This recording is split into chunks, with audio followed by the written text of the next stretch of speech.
Happy to meet you. You are my friend. It's also to see you again.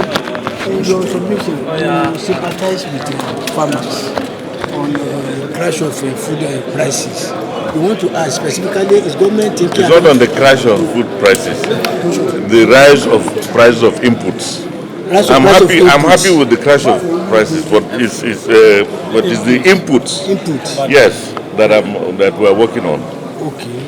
Fertilizer, irrigation, like fuel and all that. Okay. So that is what we're trying to find mechanisms in where farmers will have access to credit and at the same time cheaper products for food farming.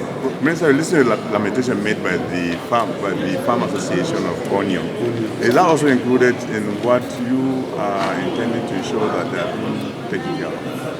Yeah, when we talk about, I mean, when we talk about fertilizer and inputs, it won't be only for state-produced people, everybody, for onions and horticultural crops like tomato and pepper. So it's for everybody. Yeah.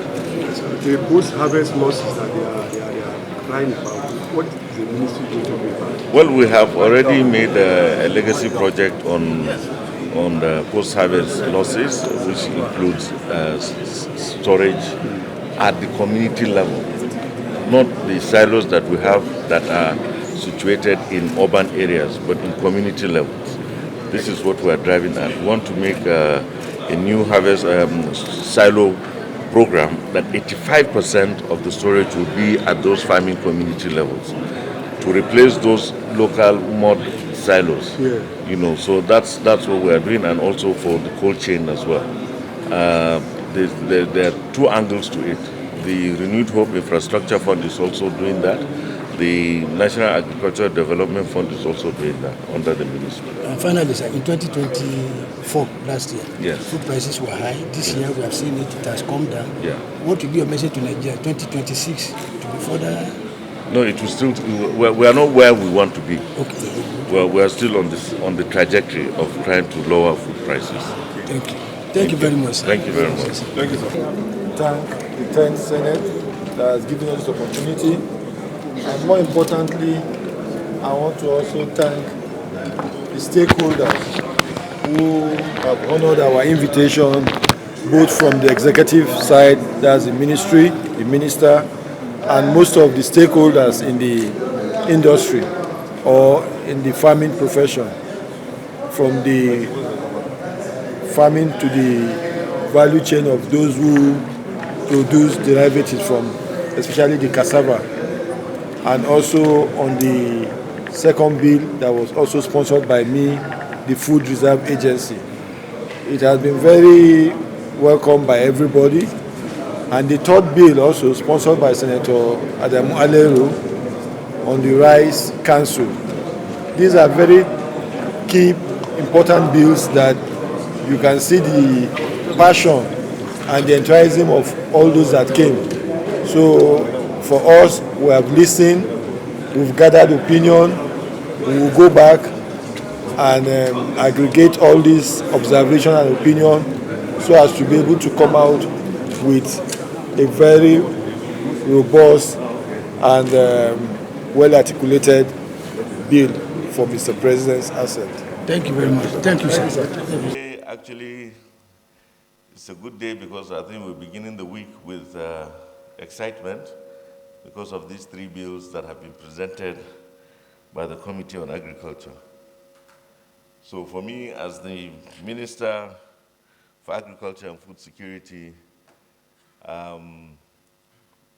this is something that in the three bills that were presented, two of them have been here before. And it has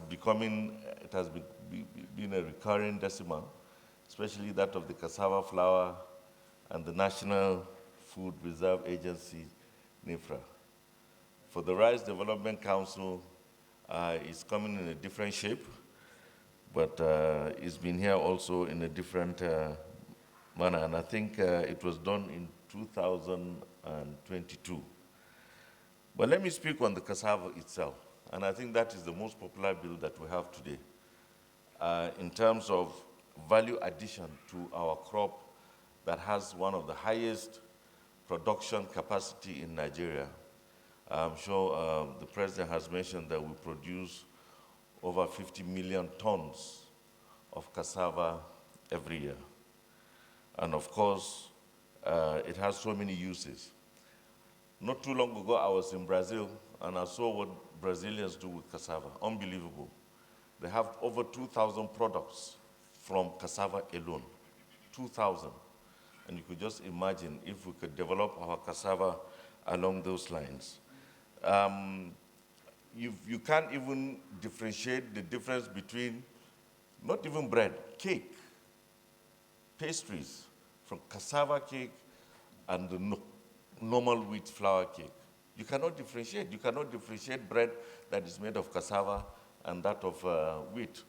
So this is a very good idea, and I commend the chairman for presenting this worthy bill, and we are in support of this particular bill. However, the other two, I have those that have institutional memory. Like I said, they have been here before in different manner. Mapamsek will speak on the NIFRA, the National Food Reserve Agency, who happens to be one of the pioneers set up some time ago when it was first mooted as a policy. So he will come to speak on what we have experienced and the pros and cons of that, and also we will have our rice officer, desk officer, to also speak on the Rice Development Council of Nigeria. For this, we support the National Assembly through the Senate and the Committee on Agriculture for coming up with these bills. And we want to see precisely, because I think something is a bit, there was a communication lag that we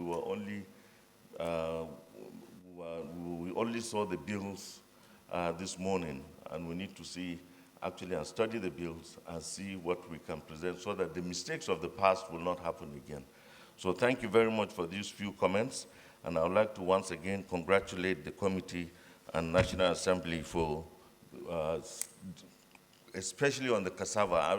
I'm so excited about the cassava because I remember I have had a meeting with the president of the National Cassava Growers. I have been to the Kavista Holdings in Abewawa Farms in Ekiti, one of the largest cassava producers or planters in Nigeria, and there's a lot of potential in the area of cassava. So I'm very happy. Let's even go much further than just doing cassava in flour and bread. Let's do the other derivatives that we can find from cassava. Thank you very much. To invite the Permanent Secretary to come and present the issue on the NAFRA bill. Thank you.